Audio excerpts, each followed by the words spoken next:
নাত বললে গাইতাম, আজান বললে দিতাম, এটা কোনো কথা? এই যে আইটা আইসি বাতাসে গলা বইয়ে গেছে, কাল কাজে কি তাও আল্লাহ জানে। কারবারটা গোলাম সরার সাইডে হুজুরে থাকতে, হুজুর আমার 2022 সালে আনছে আইয়েন 52 বীরগাঁও পরে লয়ে গেছে আশুগঞ্জ। আল্লাহ আল্লাহ আল্লাহ, এটা কি কিতা করলো কামটা? আমার একদিন কইছে কিশোরগঞ্জ প্রোগ্রাম, একবারে শেষ সীমানায় লয়ে গেছে সিলেট। সারা রাত ফিটলাম সাপ, সকালে দেখি দৌড়ি, ডায়েরিতে লেখা রাখছি কিশোরগঞ্জ পরে লয়ে গেছে সিলেট। আচ্ছা দেখছিনি কারবারটা?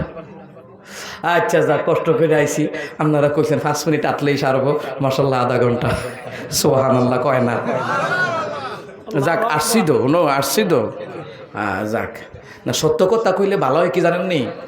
যদি কোন যে হুজুর রাস্তাটা একটু আড়ন লাগবো, একটু না 5 মিনিট না, যতটুকু আড়ন লাগবো কইবেন, গাড়ি ঘোড়া ভাঙ্গা কতটুকু, রাস্তাঘাট ভাঙ্গা কত দূর কইবেন, কইলে এটা সুবিধা কি আমরা ওই টাইমটা হাতে নিয়ে বের হই।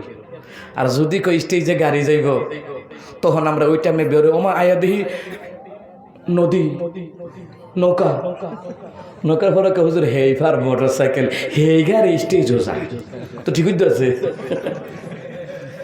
না? এটা সত্য করতে কইছে যে গাড়ি স্টেজও যায়, তো তারা নদী পার করাইয়া এবার মোটর সাইকেলটা নিয়ে হুজুর এই মোটর সাইকেল গাড়ি স্টেজ হয়, আমরা এইটা না কইছি, সেটা কেন খুললা কইছে না? ঠিকই এমন হয় না মনে আপনাদের এলাকায়? আর প্রায় এলাকায় এরকম হয় আলহামদুলিল্লাহ। যাক সত্য কথা কইলে এটা ভালো কি জানেননি? একটা মিথ্যা কথা বললে কমপক্ষে 7000 বছর জাহান্নামের আগুনে জ্বলতে হবে, ফেরেশতারা দুর্গন্ধে দূরে চলে যাবে।